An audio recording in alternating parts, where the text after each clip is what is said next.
We have a major update on a case that we think that millions of people from our community can learn from. If you know anyone that lives in the UK who is on the migrant care workers visa, kindly ensure that they see this video. This story starts with a brother who was back home. He was browsing looking for ways to move abroad. He came across an advert online saying that you can move to the UK. He contacted the person and they told him, look, yes, you can move to the UK. Are you a healthcare worker? He said, yes, I am already a healthcare worker back home. And the guy said, wow, this is the opportunity that I have been waiting for. When they asked the person, what is the process? They said, look, you come to the UK, there's a job waiting for you, and you will be able to do a minimum of 35 hours a week. And the guy said, what do I have to do? They said, all you need to do is pay £17,000. The guy said, that's a lot of money. But when he calculated everything, they said, you can do overtime and work for that company. The guy said, wow, my life in the UK will be better than my home country. He sold everything, borrowed money, and he raised that £17,000. This brother collected his visa. He said, wow, my dream has already come true. I am now living the UK dream. Life is good. Before you know it, I'll be building houses and living the dream. And I'll bring my family. Everything will be good. The guy then arrived in north of England. He called his employer. He said, hello. They told him, hang on. We are still trying to sort out the job. We haven't sorted out the job for you. He said, okay, when are you going to sort out the job? He said, give it us a few days. A few days later, this brother contacted the same employer again. They told him, wait.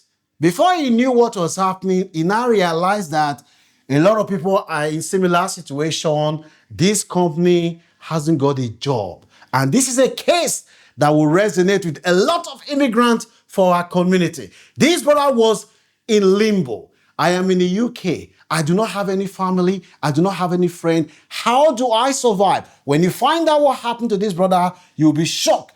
The brother was looking, he exhausted all the money, was contacting people from back home, send me money. Before you go to New WhatsApp, people will say, are you sure you're in England? People are sending money from England to back home, and you are asking us to send you money. The guy said, I haven't eaten anything in England. People could not believe that there are people in England who haven't eaten because of the hardship. This brother did not know what to do. People linked him to charity. People told him, bro, if you wait till before 12 o'clock, supermarket, they sell discounted food, the ones that are close to expire, you can buy those food. This brother was looking for all ways, buying discounted food. He was looking for ways to survive. And whenever he contacted the company that brought to the UK, they said, I know somebody that can give you cash in hand. You work and they put the money on your hand. The guy said, is this how I'm going to survive in the UK? What about the 37 hours that I was promised? Say, bro, this is England. Relax, we don't have a job. This guy was frustrated. He felt ignored and abandoned by the authorities and the company that brought him. He was in crisis. The brother has been in the UK for a year. Imagine being in the UK for a year, no job and nowhere to live. And this guy became a destitute. With the help, he was able to get another sponsorship. Remember, this brother can only do 20 hours work for another company. This brother finally got another job and he felt relieved that, yes, at least I will be able to survive. Somebody linked him to a charity. This is where the story is going to get tough. I have done a lot of stories on this charity. Worker Rights Center. When he contacted them and he explained his situation to them, the Worker Rights Center said, bro, you may have a case. You may be able to make some claim. The guy said, how? Claim? He said, yes. They said, did you tell the company that I want to work? He said, yes. Did the company offer you a job? He said, no. Did they bring you to the UK on work conditions? He said, they'll give me 37 hours minimum. Did they give you? No. He said, bro, you got a case. That is when workers' rights advocate Write this name down and Google it if you know anyone in the UK who is on the care workers visa. This charity, they have helped a lot of migrants. And kudos to the team and work at Workers Charity. May God continue to bless you. Now, after the arrangement, the Workers' Right Charity, they presented his case to court, provided all the evidence before the judge. The judge looked at all the evidence before them and asked his employer, did you bring this guy to the UK? He said, yes. What was the agreement you had with this guy?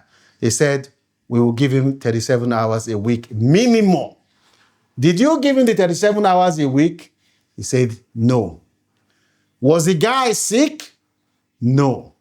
Did the guy refuse to work? No. Then, have you fulfilled your own side of the agreement? The employer kept quiet, did not know what to say. Before you know what, the judge then looked at all the evidence and said, this man, we are going to award him £28,843.54. And this is for unpaid wages, holiday pay, and other related compensation. The period that you brought this guy to the UK, that you did not give him any job, is not his fault. So you are going to pay him. That is why we are asking you to pay this man 28,000 plus, because you brought somebody to the UK. He was willing to work, but you did not fulfill your own side of the story. This case, it's a watershed moment for migrant rights.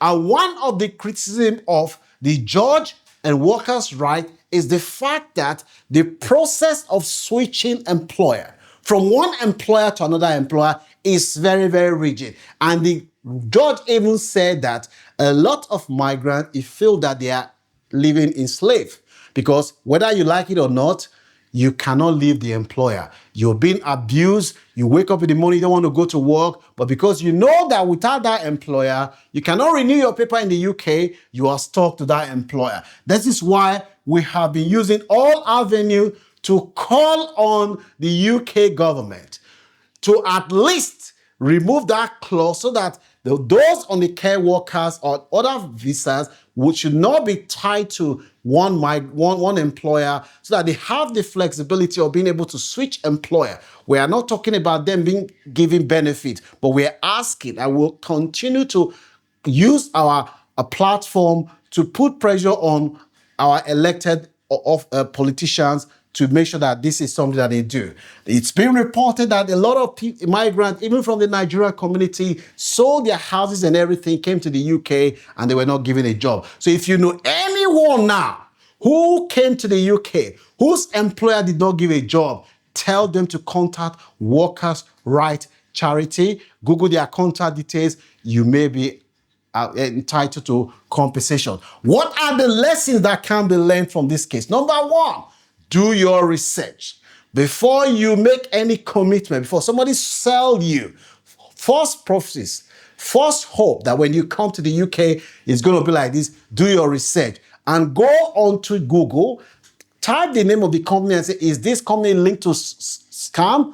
Even when you do that, you go on ChatGPT and other platform to make sure you do your due diligence to make sure that you're not dealing with a company that specializes in scamming people, selling them false hope for them to exploit them. So this is the lesson today. So if you know anyone, again, who will benefit from this story, share this video with them and tell them to contact this charity, because the same law that worked for this guy would work for anyone in similar situation. If you see any value in this content, you can support this channel by giving this video a like so that more people can see from our community. Share. Leave your comment in the comment section whether you think that justice has been done and this case is a good example for others.